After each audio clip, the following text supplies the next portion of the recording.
Assalamualaikum warahmatullahi wabarakatuh dan salam sejahtera. Nama saya Abil Izzati Rahman dan kumpulan saya akan memperbentangkan satu topik iaitu etisma. Untuk pengenalan, falsafah amnya dan falsafah Islam khasnya telah menjalani bermacam dugaan dan perkembangan terutama dalam bahagian penerimaan dan pandangan manusia secara umum dan kumpulan pelajar juga ilmuwan secara khusus. Bidang ilmu pengajian dan pengajaran ini berdepan dengan bermacam keadaan selok-belok, pasang surut dan maju mundur. Kita melihat kelahiran para tokoh ilmuwan secara langsung dan tidak berkaitan dengan falsafah dan pengajian pada setiap masa dan tempat sepanjang sejarah intelektual manusia. Begitu juga, sama ada dengan sesuatu falsafah ataupun dengan falsafah tersendiri, ada tokoh ilmuwan besar reformis atau pemimpin popular yang tidak boleh dikaitkan dengan falsafah tersebut. Etisma adalah satu pegangan yang menolak sebarang kepercayaan kepada Tuhan mahupun sebarang entiti. Dalam kata lain, etisma ialah individu yang tidak percaya bahawa Tuhan itu wujud. Etis bermaksud pegangan dan etisistik iaitu sikap.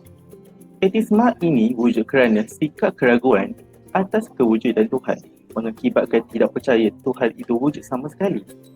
Laporan ini akan membincangkan mengenai pandangan Islam terhadap etisma, isu-isu yang wujud daripada kewujudan etisma, cabaran yang dilalui oleh ahli etisma, implikasi yang terhasil, perbezaan antara monetisma, politisma dan etisma, dan juga solusi penyelesaian etisma dari perspektif Islam. Mari kita pergi ke pandangan Islam terhadap etisma. Pandangan Al-Quran terhadap etisma.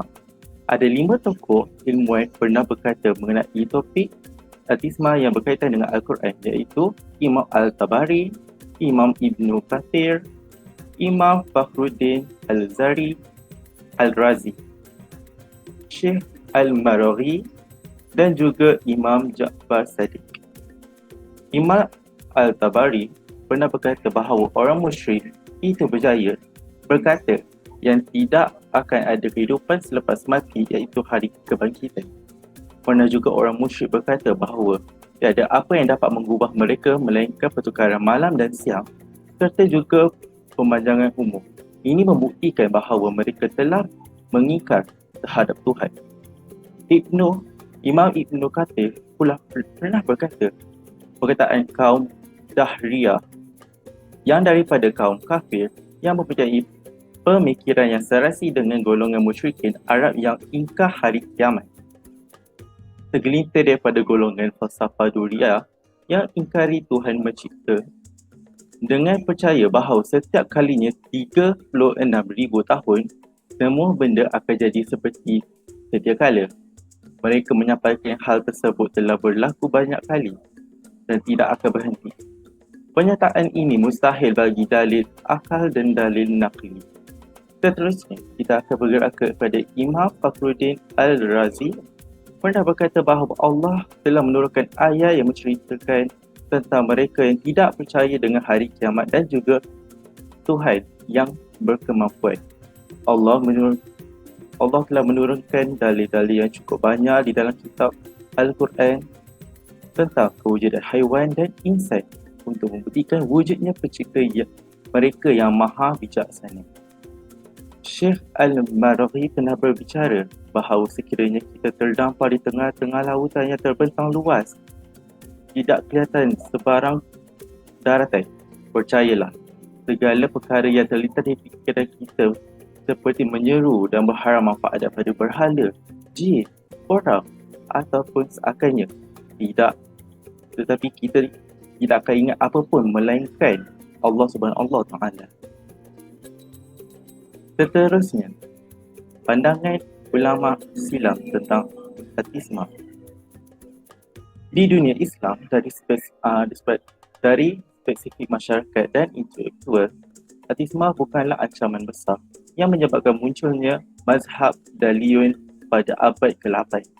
Mereka adalah empiris dan mereka percaya bahawa mereka semua mengetahui hanya dapat dicapai melalui panca indera. Mereka percaya bahawa alam semesta itu abadi, diciptakan oleh 4-5 yang bertanggungjawab atas semua keberadaan.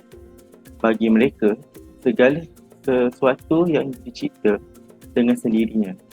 Tidak ada pencipta. Dalam bukunya Mafatih Al-Ulum, Khawarizmi mendefinisikan bahawa Dahriyun sebagai kelompok yang meyakinkan keabadian waktu. Dalam Mufid Al-Umum, Imam Al-Ghazali Al-Munkis min Al-Dalil disebutkan bahawa organisasi Dahriyun menolak Allah Subhanahu Wa Taala sebagai pencipta dan pengelola. Menurut mereka, dunia ini akan selalu ada tanpa pencipta. Haiwan berasal daripada air mani dan air mani berasal daripada haiwan. Ini akan menjadi di masa lalu dan di masa depan. Ibnu Hazim dalam Al-Fisal fi Al-Milal wa Ahwa Al-Nihal menyerahkan 5 bentuk pemikiran golongan Dahriyun, iaitu mereka tidak melihat sesuatu pun tercipta melainkan ianya daripada sesuatu atau dalam sesuatu.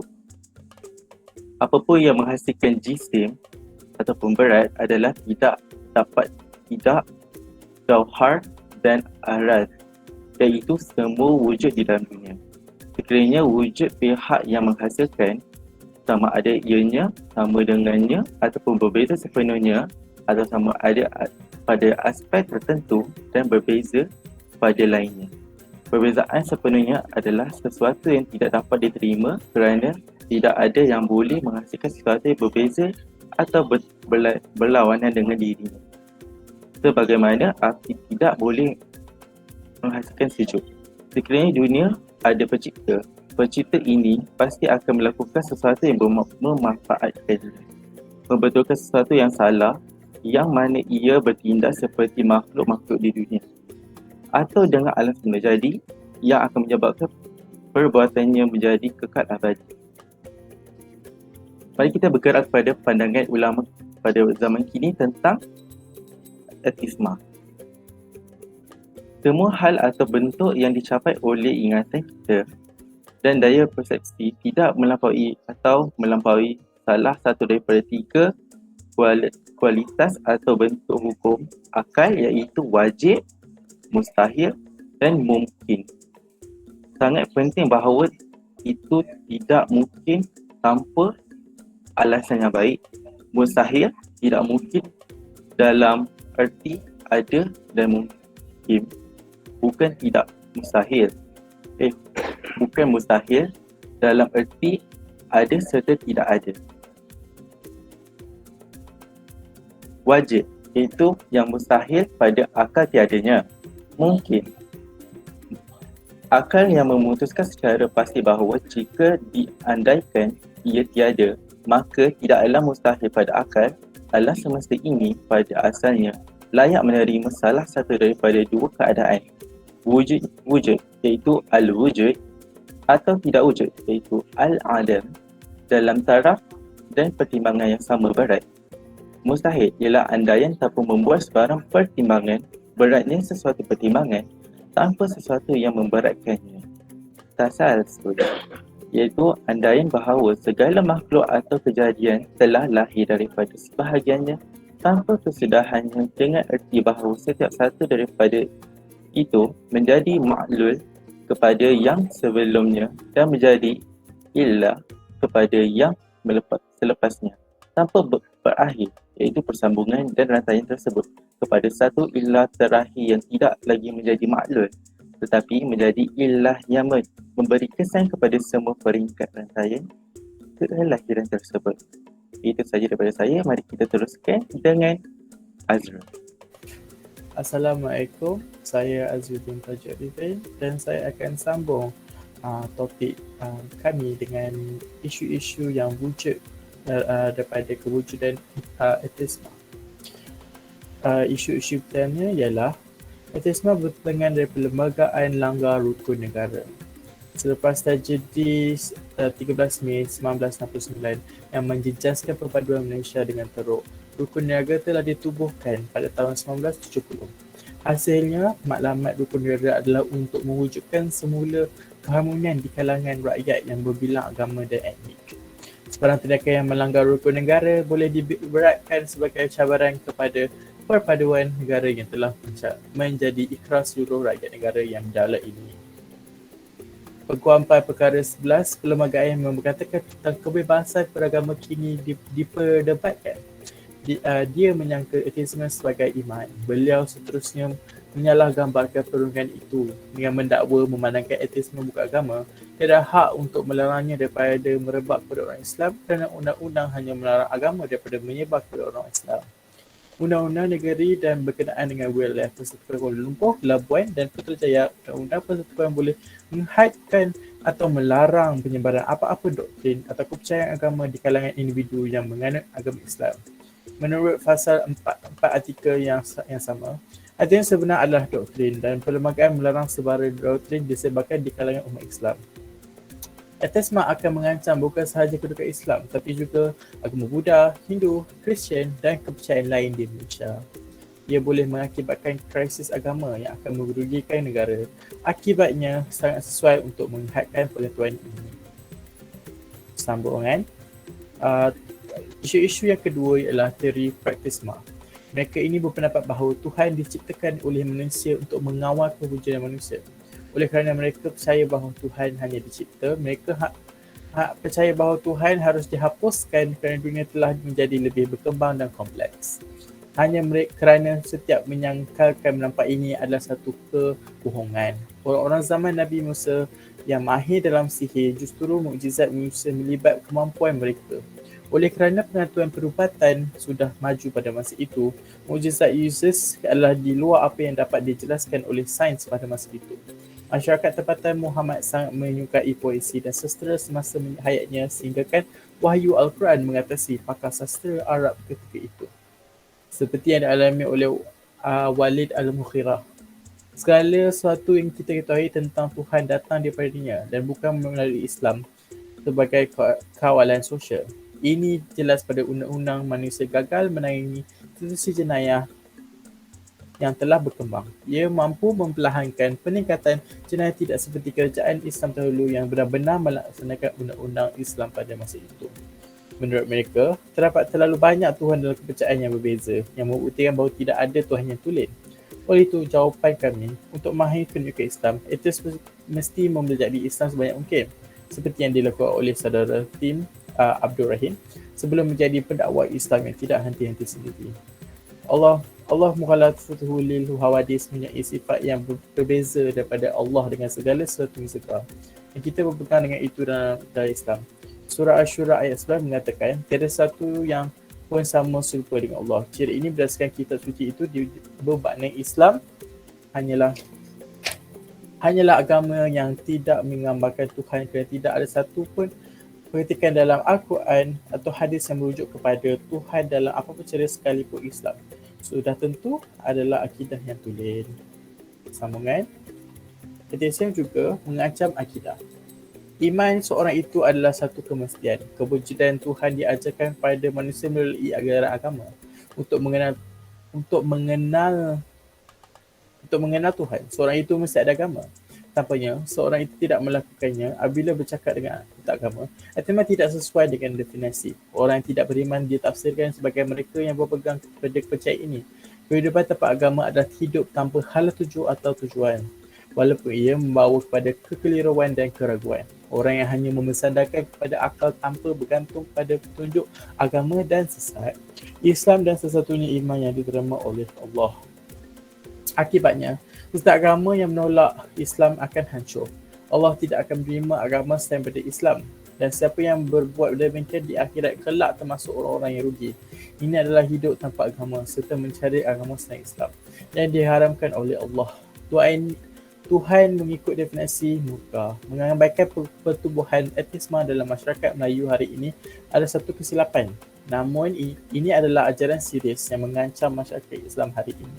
Lebih-lebih lagi ia menyeleweng daripada ajaran Islam dan mungkin membawa kepada kufur kerana menolak kewujudan Allah yang melanggar perlembagaan negara. Daripada mempertahankan dan mempertahankan, langkah tegas mesti dilaksanakan untuk mengurangkan gejala ini. Sekiranya tiada, perkara ini akan menjadi sukar untuk ditangis selepas itu. Sekian terima kasih, saya akan sambung kepada rakan saya Muhammad Daniel. Assalamualaikum and salam sejahtera. Saya Muhammad Daniel akan membincangkan cabaran-cabaran yang dilalui oleh ahli etisma. Terdapat banyak cabaran yang dilalui oleh ahli etisma. Antaranya ialah perasaan dari hati, iaitu seperti mempunyai jiwa yang seakan-akan tersiat-siat dan sering kemurungan. Selain itu, selalu berasa sedih dan rasa tertekan. Seterusnya, sering merasa iri hati dan jiwanya rasa penuh dengan kebencian yang sangat mendalam. Begitu juga perasaan bingung dan kacau bilau serta hilang ketenangan jiwa dan hati juga merupakan cabaran-cabaran yang dilalui oleh orang ahli etisma. Di samping itu, perasaan ahli etisma sering berkehendak untuk membalas dendam dan mereka juga mempunyai jiwa yang dahagakan kepuasan pada setiap sesuatu yang wujud. Akhir sekali, mereka juga mempunyai sifat takut, curiga dan tidak selesa di dalam jiwa serta boleh mengakibatkan mereka itu menjadi tertekan dan akhirnya menjadi gila. Seterusnya, ialah implikasi-implikasi yang terhasil dari kewujudan etisma. Yang pertama ialah masalah kejahatan dan kesengsaraan. Akibat terwujudnya ahli etisma ini, ramai ahli mengemukakan hujah yang tidak tepat. Sebagai contoh, Epicurus berkata Tuhan adalah lemah kerana Tuhan tidak mampu menghentikan kejahatan di dunia. Jadi, Tuhan adalah jahat. Disebabkan hujah ini, ia dipakai sehingga sekarang untuk membuktikan Tuhan itu lemah, tidak wujud dan tidak masuk akal. Tetapi, ulama menjawab dengan penuh yakin bahawa Allah SWT melahirkan sifat kemahuan bebas kepada manusia dan jin untuk mereka membuat pilihan apa yang mereka mahukan. Selain itu, selain kebaikan dan keburukan, perlu ada untuk dihitung di akhirat kelak dan semestinya ianya boleh memberi pengajaran dan mempunyai hikmah di atas apa yang terjadi. Seterusnya pula, kepercayaan kepada Tuhan bercanggah dengan sains dan akal yang rasional. Pada zaman moden ini, ahli etisma mengatakan bahawa Tuhan sudah ketinggalan zaman dan tidak sesuai kerana pada hari ini mereka sudah mempunyai sains. Lalu, manusia sudah tidak perlu bergantung kepada Tuhan kerana ilmu sains sudah banyak menjelaskan fenomena yang terjadi di dunia. Begitu juga, walaupun sains dikatakan hebat, sains tidak dapat menerangkan bagaimana proses Big Bang berlaku. Big Bang ialah permulaan seluruh alam semesta. Dengan ini, membuktikan Tuhanlah yang menciptakan dan semestinya para etisma dan saintis perlu menyerah kalah dan mempercayai Tuhan itu wujud. Selain itu, ilmu sains juga adalah tidak tetap kerana ianya akan berubah-ubah dari zaman ke zaman dan semuanya adalah mengikut kajian semata-mata. Seterusnya, iaitu yang ketiga, masalah kepelbagaian agama. Ahli etisma menggunakan hujah tentang kepelbagaian agama membuktikan bahawa Tuhan itu adalah ciptaan akal manusia semata-mata. Kerana setiap agama mengatakan bahawa agama mereka adalah benar dan katanya lagi, jika mereka semua itu benar, maka tiada yang benar antara mereka. Ulama menjawab, manusia diciptakan atas fitrah untuk mentauhidkan Tuhan. Tetapi syaitan dan perbuatan manusia sendiri yang menyesatkan diri manusia. Dan akhirnya, ada manusia yang terpesong dan mulalah wujud kepelbagaian agama yang ada di dunia. Seterusnya ialah kepercayaan pada konsep kehidupan bermoral dan tidak memerlukan Tuhan. Ahli etisma berkata, untuk menjadi seorang insan yang bermoral, mereka tidak perlu beragama. Ini kerana mereka mengatakan bahawa walaupun mereka tidak mempunyai agama, tetapi mereka manusia yang bermoral, dan ahli etisma ini juga mengatakan bahawa insan yang tidak mempunyai agama juga insan yang mempunyai agama juga ramai yang tidak bermoral dan malah juga bongkak. Kata golongan etis ini lagi, sama ada agama ini wujud atau tidak, orang jahat tetap akan melakukan kejahatan dan orang baik akan terus membuat kebaikan. Malah agama juga adalah punca orang melakukan kejahatan. Pemikiran bahawa nilai moral tidak terletak pada konsep ketuhanan dari zaman dahulu lagi. Katanya lagi, akibat agama yang mengongkong kehidupan seseorang dapat membuatkan hidup mereka penuh dengan keganasan secara semula jadi. Selain orang yang bermoral, perlu memusnahkan hidup beragama untuk menjalani hidup yang lebih baik. Para ahli bijaksana dan cendekiawan Islam membalas dakwaan tersebut dengan mengemukakan hujah bahawa kelakuan moral yang dilakukan oleh seseorang manusia itu kerana Allah Subhanahu Wa Taala telah meletakkan sifat dan nilai moral di dalam setiap diri manusia. Begitu juga, masih ada manusia yang tidak mengikuti naluri tersebut, tetapi terdapat juga beberapa nilai moral yang wujud dan dipersetujui oleh semua masyarakat dan peradaban sepanjang sejarah manusia. Seterusnya, jika dikatakan naluri moral ini lahir dari pengaruh ibu bapa atau adat masyarakat setempat, tidak mungkin sepanjang zaman terdapat golongan reformis yang melawan pengaruh jahat dalam bentuk rasisme dan penindasan pengabdian dari golongan lemah masyarakat mereka.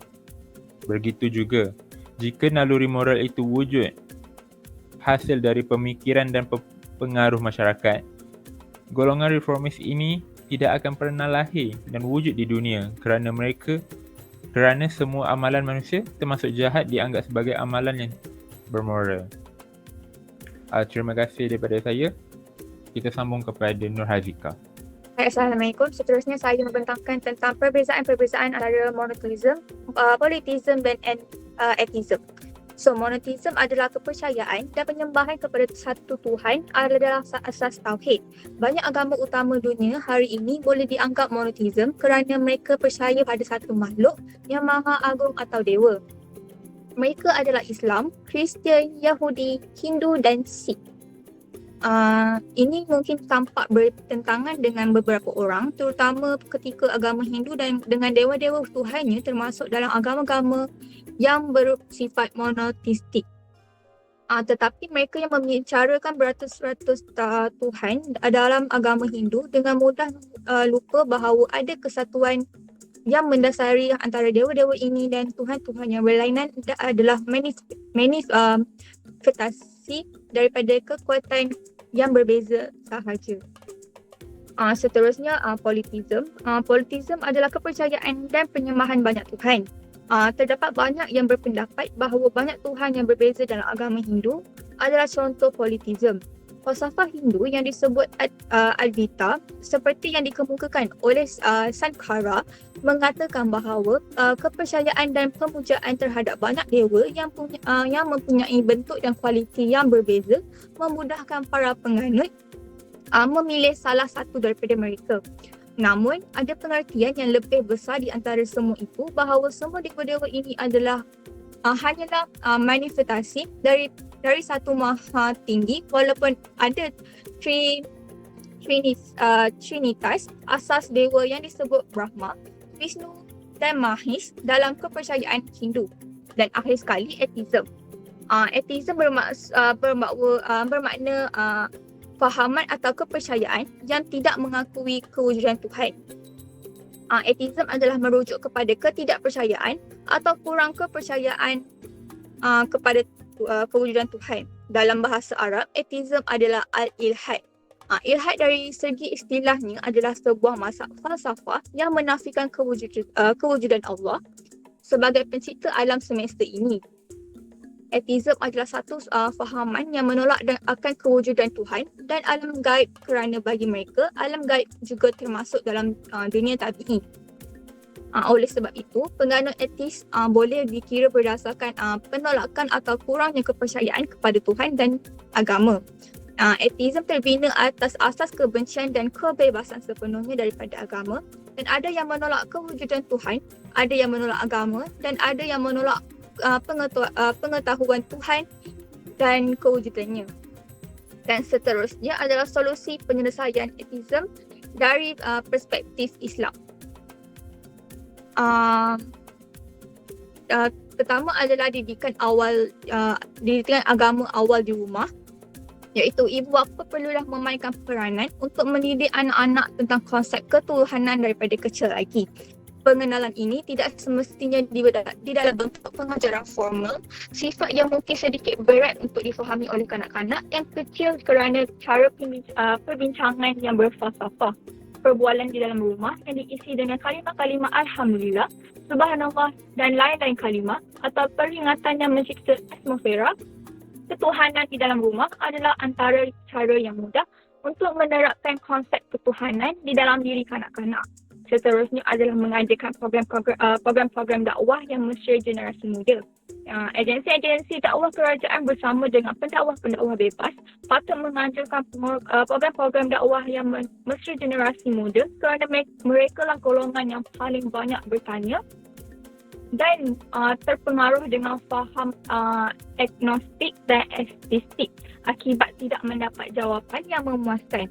Pendakwah-pendakwah perlu memantapkan ilmu mereka dalam menangani persoalan-persoalan yang ditanya oleh golongan muda yang berkisar keraguan-keraguan yang dikemukakan oleh golongan etis tanpa menggunakan pendekatan yang sempit seperti hanya membahas ilmu neraka dan siksaan.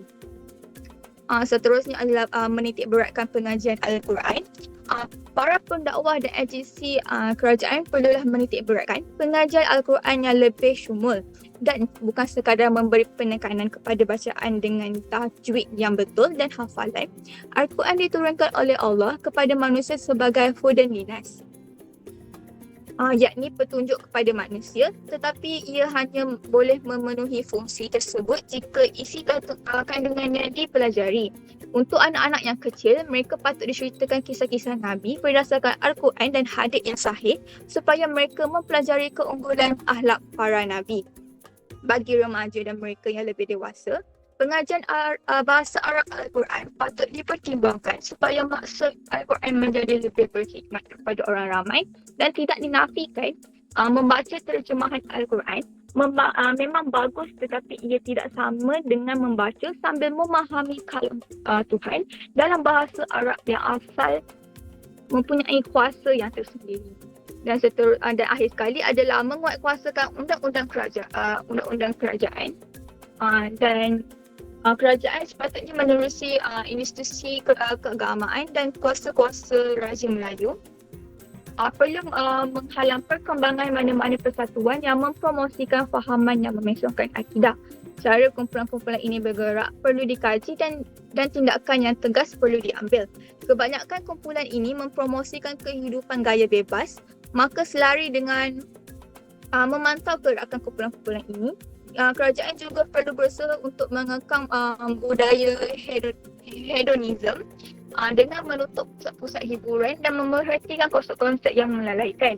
Selain itu, institusi keagamaan serta tenaga pengajar agama perlu kehadapan dalam menunjukkan nilai-nilai Quran dalam pelaksanaan polisi dan akhlak supaya golongan muda tidak memandang agama sebagai alat yang hanya dipergunakan untuk kepentingan sendiri. Kesimpulannya, gejala fanatisme adalah satu masalah serius yang sedang merosakkan akidah masyarakat Muslim di Malaysia, khususnya golongan muda. Semua pihak pada semua lapisan masyarakat dari ibu bapa sehingga kerajaan perlu cakna akan isu ini dan berusaha melengkapkan diri dan jantera masing-masing dengan ilmu yang bersesuaian untuk memahami serta menangani isu ini dengan penuh hikmah menggunakan langkah dan persepsi yang pelbagai sebelum ia tersebar dengan lebih berleluasan dan memusukkan lebih ramai lagi orang Islam dari jalan yang lurus. Kesudahannya, tersebut membawa keburukan bukan sahaja pada akhirat nanti, tapi juga kepada kehidupan masyarakat di dunia. Dalam konteks ini, usaha yang lebih agresif dan konsisten perlu dipergiatkan dalam membendungkan masalah penyimpangan akidah termasuklah fahaman agnostik yang semakin menular dalam kalangan umat Melayu khususnya dan umat Islam amnya. Kesatuan sistem dalam fahaman dan pegangan akidah Islam, amalan syariah dan sistem akhlak boleh memberikan impak besar dan menyumbang secara berterusan bagi memastikan akidah dan perpaduan umat Islam terjamin manakala kestabilan masyarakat pula terus terpelihara. Kita tidak akan mencari sesuatu yang tidak wujud, melainkan yang sesuatu yang pasti wujud. Inilah logik akal yang diterima pakai oleh siapa sahaja dalam kalangan manusia. Akhir kata, kami ingin menegaskan bahawa hidup bertuhan adalah satu hal yang bersifat fitrah dan tidak dapat dinafikan oleh akal kita. Itu taubat masih terbuka luas untuk mereka yang ingin kembali ke jalan yang besar. Sekian, terima kasih.